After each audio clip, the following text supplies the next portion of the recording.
This is just Bob Bowman, and I'm coming at you with another video. When I first started doing these videos, and the very first video that I did was I was talking about a trip that I had overseas and how it opened up my mind to the abundance of opportunities that I had, and I wasn't stuck in the situation that I was pretty much being forced to be stuck in the community, in the neighborhood that I lived in. And I know that there were certain people that would make comments like, oh, you know, you're just trying to live how these white folks been living, even though that wasn't the case. Oh, you want to be like Pookie and Ray Ray and live out your fantasies of being able to run through, women and all that, which wasn't the case. So it was just like, oh, you don't appreciate the women that you have access to here, and you want to live up to European standards, which definitely wasn't the case, because I don't care what the European standard is. I care about what my standards are. But with that being said, it was just a whole bunch of negativity and a whole bunch of backlash, and people saying, oh, you should stick to your own kind. Like, even when I was married to an African woman, and that relationship didn't work out, but it was like there were people murmuring and saying certain things like, oh, why couldn't he just get with a black woman, and from his community, instead of getting with this African woman. And it was just like a whole bunch of salt thrown on me. And one thing that I want to point out is there's a reason why I started going overseas. And I know that you don't want to look at the whole picture of it. You only want to look at things from your point of view, and you only want to see things from the way that you see it, because you have a need to being right. Now, if a person grows up within an environment where they're not liked, where they're not appreciated, where they told that they are seen as being insignificant, they're expected to be quiet, take the abuse, and live the life that everybody else wants them to live. And if that person tries to stand up for themselves or have some certain type of backbone, they have to deal with certain consequences that come with it. Now, going through that, and then also growing up where you have certain individuals within even your own family say disparaging things. Like, I've had people tell me that I was destined to be with somebody fat and ugly, and they probably didn't know how that would affect me. But it was like every time that somebody that I found attractive or I desired to be with, when they reject me, and sometimes they reject me harshly, it would make me think like, man, maybe these people are right, that this is what I'm destined to be, but I'm still fighting against it. And it took a toll on my self esteem. It took a toll on my value. It made me feel like nothing that I would want and desire in my life would come into fruition. And I'm still fighting against these insecurities that were placed upon me growing up. Also, the insecurities of me when I was a young adult, having to hear people tell me that, oh, men are supposed to take whatever they can get. And I'm not only hearing this from women, but I'm hearing this from men as well. And something just never set right with me with that. And I think that as adults, both men and women, we should respect people's opinions, even if we don't agree with it, as far as their personal preferences and what it is that they desire, even if you don't think they will ever get what it is they desire. If you don't like it, if you don't like the person and how they perceive themselves, you should just leave that person alone. if it's that bothersome to you. You see, I think about how I was done several years ago when I was totally isolated and rejected.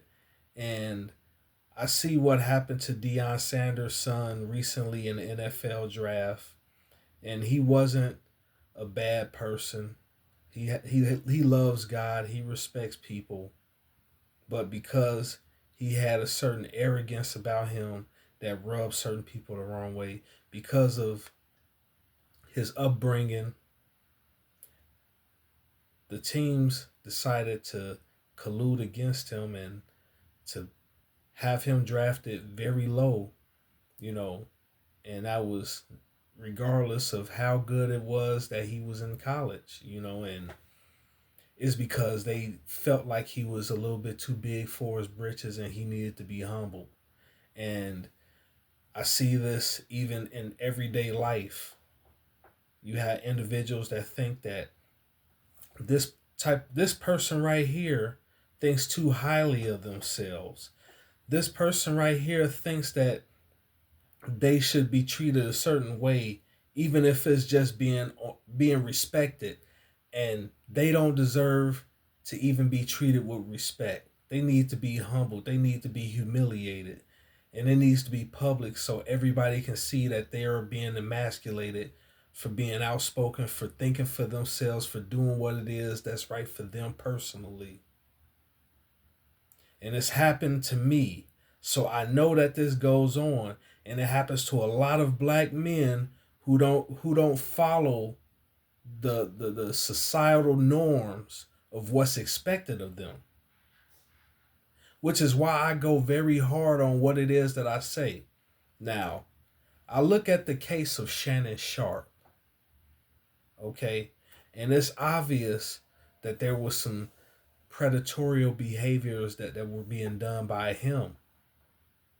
And I'm not going to deny that. I'm not going to say that the obvious isn't able to be seen. He's in his late 50s, close to 60, and he's chasing after a 19-year-old. And even though both of them are of age, and if she consented and he consented, they have the right to be with each other. But the type of relationship that was exposed recently showed that there was some deviancy going on, and it wasn't good.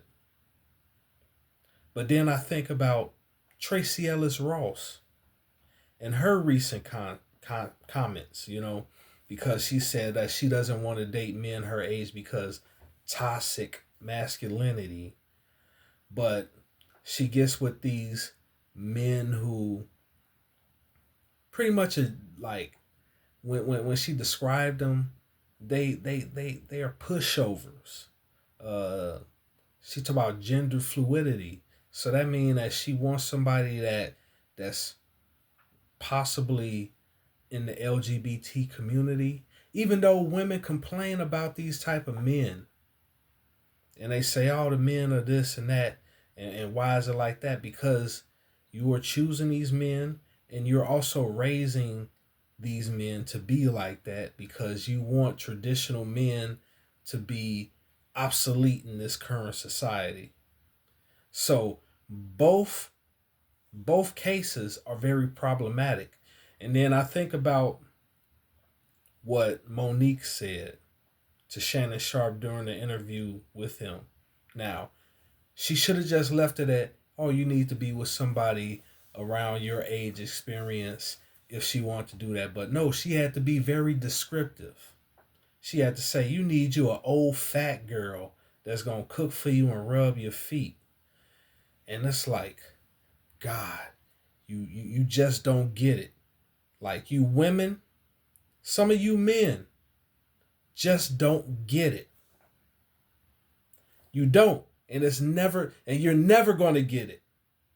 And somebody like me can break it down logically to you, but there's some form of incompetency going on in your head to where you just don't get it.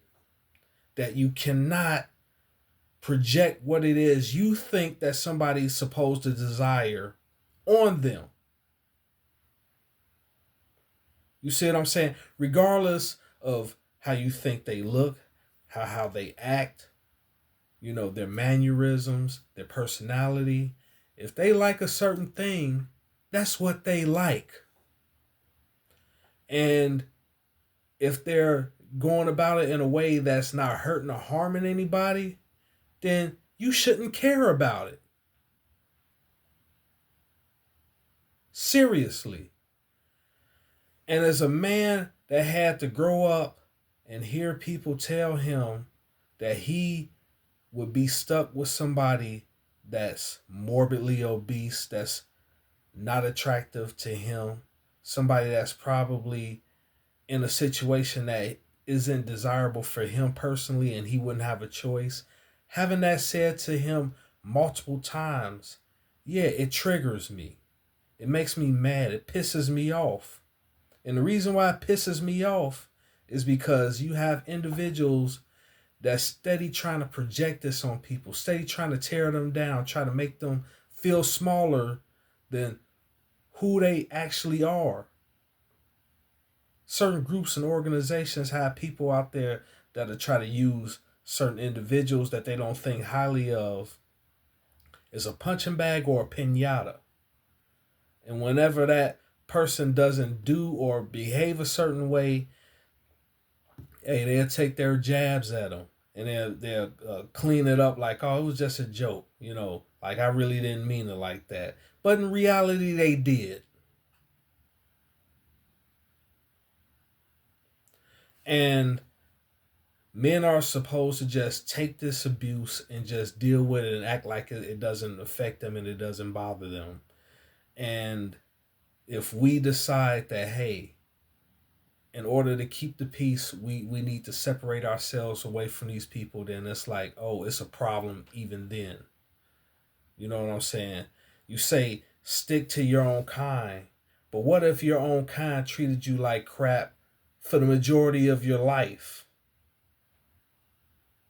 And you talk about sticking to your own kind. Like you want certain men to stick to their own kind that won't treat them right, that will look at them as some type of placeholder for the men that they actually want, or using that man as a supplement to their income while belittling him by telling him that what it is that he's doing isn't enough and treating him in a manner that no human being should be treated in.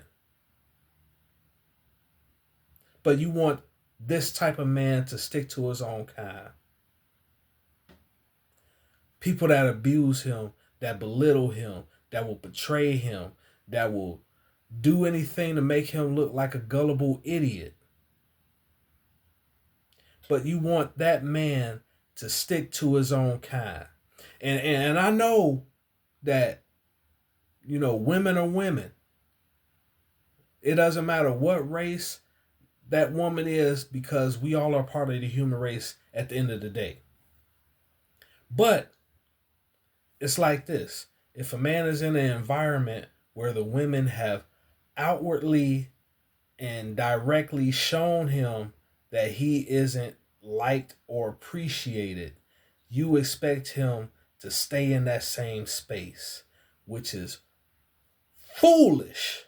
It's ridiculous. And that's not to say that women on the outside won't harm or hurt that man as well. Because, like I said, women are women. And in life, you got to take risks. And even I've been through situations where I had women that I dated not from within my community that's done things to try to hurt and harm me. But when I saw the red flags popped up, I got out of the situation. And I had to learn the lesson that I learned from it. You see, but you want to use that as an example of why you should just stick to some people that doesn't respect you anyway. It's not going to work out. I still have to find my journey to figure out who's best for me. And if I'm on 100 within my own community, it doesn't make sense to keep on trying within that same community where I failed at over and over again. And I'm not saying that doesn't mean that I'm not going to fail in other spots, because at the end of the day, I still have to figure out the type of person that I can tolerate that can also tolerate me. So it's about time we stop with this sticking to your own kind BS, because it's crap. I'm sick and tired of hearing it. I'm very sick and tired of hearing it, because it's not, it doesn't come from a good place. The people that saying this are saying this because they feel as though they need some type of control over the dating market, which is what everybody is complaining about over here. Just get it into your thick skulls, into your mind, that since the dating market is trash, there are going to be a lot of people that's not going to participate in it, because you're not going to tell us what we should prefer, just like we can't tell you what it is you can prefer. And I'm going to continue saying what it is that I'm saying. I don't care who doesn't like it. I don't care if you have an issue with it. You can't shut me up, because I'm telling nothing but the truth. So, with that being said, I'm not going to just stick to my own kind. If somebody of my own kind will step up, that somebody that I desire will step up and are willing to treat me with respect, and are willing to treat me as a human being, somebody who will respect my boundaries and I respect their boundaries, and they're willing to work with me and I'm willing to work with them, I'll be willing to take a chance with my own kind. But until that happens, no, it's not happening. And I don't care how people feel about it. You can hate it. I don't care anymore, because you treated me like crap for this long, to this point, to where I'm like, screw it. I might as well do what it is that I need to do for myself, and let the people that hate it, because they're going to hate it anyway. And with that being said, this is just Bob Bowman. If you like this video, please like, share, and subscribe. And I'm out.